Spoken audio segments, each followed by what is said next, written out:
All right, everyone. Are you interested in learning how to create a pin that actually gains clicks and traffic? As you can see, here's my Pinterest profile, and I am getting some traction. I have 1 click here, 2 there. I mean, it all just grows from here, from the pins that I'm using here. And most of these were created in PinGenerator, but I make my first batch of pins in Canva. So I'm going to go through those processes for you. I'm also going to share with you, so hang around in the video, about how you can audit your pins very easily and for free. So make sure you stick around for that, because that can really help you dial in on what really works for your audience and what is going to click. If I have a new blog post, which I don't right now, I haven't had time to write one, but if I did, I go to Canva. And so for Twins Mommy, I have a section in Canva for just my Twins Mommy pins. These are my alternate pins. And for you to know, I create my first original pin that I make for Twins Mommy. So I'll show you what that looks like. It is this pin right here that you see. I do make that in a tool called Affinity. It's a desktop tool, but you can make this in Canva. So, I mean, it's the same similar fonts, and it's not that hard to do something like that. But I just have my process of making the first pin in Affinity and my feature image that you see on my front page here. I make those two in Affinity, and then I make all my alternate pins because I have more than one pin here. Like if I go to the bottom here, I usually have some pins here. And so those are the pins that I create here in Canva. So I created a template. This is a template that I generated myself, but you can go on Pinterest to find something that you like and then replicate that for you using your own branding colors, the fonts that you like, things like that. I typically still use the same branding colors for Twins Mommy, which is my pink, my signature pink, but I will, look into other colors. I also have a signature blue, since I use that for my twins. I have a boy and girl, so I have a pink and blue branding color, but I'm not afraid to use different colors and different types of fonts, as you can see in these templates. So one of the things that you might be struggling with is maybe your pin design isn't popping off. You need to play around with different types of pins. If you are struggling to come up with some templates, I have several here that I've been working with. You can definitely pick up my copy of Canva templates. Once you grab it, you get a link, and then I show you how, you have to make a copy of it so that you can use these templates here. Okay, I update them when I can. I think at the bottom here, I've updated a couple new ones there that work for me. I continually add more and more. I try to make all of these free fonts, free things that you can use. All right. But if you have a paid Canva account, definitely use these as well. So these really work. A lot of these I'm using. So there could be what I'm showing you here already in that template package for you. I'll drop a link to that in my description if you want to pick that up. But let's look at creating the pin for, I don't know, this one that I just picked here, the crochet. So with that one, I'm going to look at my title. So, crochet gives us, probably the keywords. I'm going to make sure to highlight that in my pin. I'm going to take one of these templates. I can just reuse these ones. I'm going to make the title here, crochet gifts, 1. And then I'm going to now usually in my uploads, I will have crochet gifts, but I'm just going to type in, not crochet. Type in crochet and see if I can get any crochet stuff. Those are dresses. No. So I'm just going to pause this and upload the images that I have from my desktop. All right. So these are the images that I have, and I can just mix and match different crochet things here. So I will just pick randomly things that I want to feature here. Maybe do that one. Maybe do that one. Okay. All right. So once I add the images, I just have to make a title. And so what I'm going to do is create a clickable title. I can use ChatGPT to help me if I'm stumbling on this. Those are the easiest ways.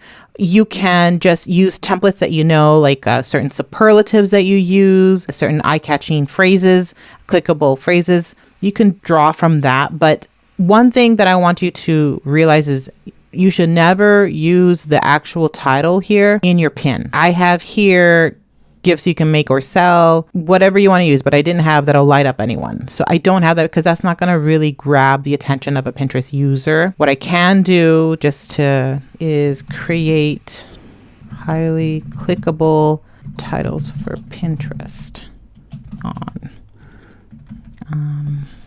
Let's see what it does. I like this one, handmade. That could be another keyword. So I'm going to just put that there so I know. So I have 37 handmade, and then I have crochet gifts people actually want. Perfect. It fits all here. Make sure you can see gift. And then I'm going to just change the color to my signature blue. And there you go. So I can make this process go quickly by just using the same template over and over again. As you can see, I do use it over and over again for all my blog posts. And then I have different templates that I use. Once I have that one, I'll create another template here and then another template there. Work for me. I use these for sponge hacks. Actually, these pins were for sponge hacks, and I just transferred them over to Twins Mommy because they were working so well with home decor and organizing that. I'm like, well, let's see if it works for, you know, decor here. I have some decor stuff and some marketing stuff, and it seems to be working. So that's great. So I have all of these. We can look at my Pinterest profile just to take a look at, you know, the pins that are resonating. So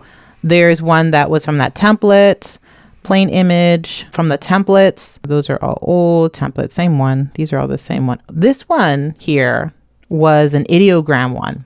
I don't use ideogram very much, but because it takes a long time to get what I want, but I really like this image, and people resonated. You can see here, these are just impressions, but you can see just from my outbound, let's look at outbound, it's pretty much the same. Yeah, it's number 2 actually there. So these are all from Canva. This one is from PinGenerator. Okay, so I have a PinGenerator one in here, PinGenerator one in here. PinGenerator is that one. That's ideogram. This is Canva. Yeah, Canva, probably Canva, and then PinGenerator. So you can see that, you know, my top pins, I'm surprised. Right now it's Christmas, so like this one is popping off, but like I said, I don't use ideogram. I'll maybe show you, but I probably won't have time. But it's mostly PinGenerator and Canva that I'm using. So I use Canva for new pins and my alternate pins. I use PinGenerator for posts that I need to create pins for, basically. If that makes sense. So PinGenerator is a scheduling tool for Pinterest. I like this tool because it does cut the time a lot by just focusing on the posts that I want to schedule. You know, there's some downside to it is that I can't turn off certain posts. So if I am doing seasonal content and let's say I still have Halloween posts in my schedule, I have to manually remove those. So there are some, you know, downfalls, but I don't do that often. I try to really monitor my schedule. And so this is the place where you can generate pins. Your schedule is here. So this is my schedule here. You can see it's just scrolls down. It tells you when it will end. And then the templates that I use, I created templates right here. And this one I just created within this platform. I just created it like this. So with something like this, I saw a pin on Pinterest. I'm like, oh, that looks cool. They have a lot of little images. So I'm going to do that kind of thing. If I was going to make a new template, you can set how tall you want it. This is a standard size, but some of my templates are longer, 1,000 by 2,000.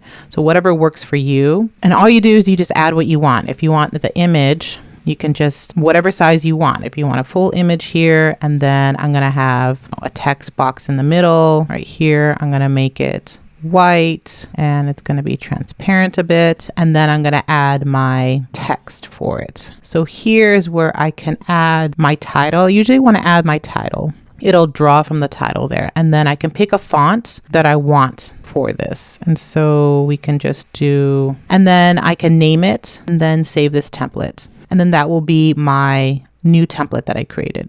Okay, so it's very easy to create the templates here. And then you can, once you get your blog post ready, you can source those templates.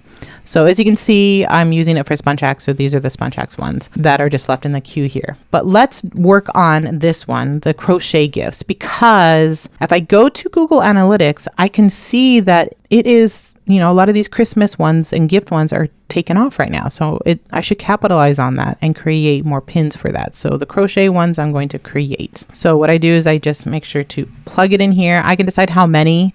I'm just going to do 12 for now. I'm going to generate the pins, and then I'm going to go down to templates and select the templates I want. Since I know I have a lot of images, I can use ones that have a lot of images in them. I'll use this alternate that I just created and this one, and I like to add a plain one. So let's not do this one. Let's just do a basic one. And then it takes a bit of time. I mean, not 5 minutes or anything, but probably a minute or so. All right, so this is what it pulls up, and then I can click on the images that I want. And usually those are the ones within the post. So I think that's it. I'm gonna click on done. Now, sometimes it doesn't grab all the images, it sort of times out. So I just wanna make sure that I give it some time to recognize those are the images that I clicked on, done. And then I have to shuffle the pins to get what I want. Oh, see, and I already learned on something that I forgot to do on my template here. So on my template, I always do this. On my template, I have to make this image actually right here. Use the detected image right here. I have to make that, to turn that on. All right, let's do that again. Click done, and then I sometimes just shuffle the pins to make sure I have what I want. That looks good. And so what I do is I just zoom in and I just work on this. I can use different keywords if I want. I can change the color. I can change the font. I can just put for Christmas and just make it more on the nose of it being relatable at this time of the year kind of thing. I like that. This one, let's do 37, adorable. And then we can do crochet gifts. So I just play around and maybe change the color, and there you go. I mean, this is what I do most of the time when I need to update my PinGenerator schedule if my queue is done. So let me just run through this and fix all the titles here. All right, so I went through all of these and just created different types of titles and colors and all of that. And so the next thing I do is I select the boards to pin it to. So anything with crochet in it is probably a good thing to have. I didn't use DIY. That's probably better key term. All right, so I added DIY to some of them. And then all I do is I just add to the queue. One thing I would like would be to have like a button at the top that's for all, add to queue. I don't know if there is one actually.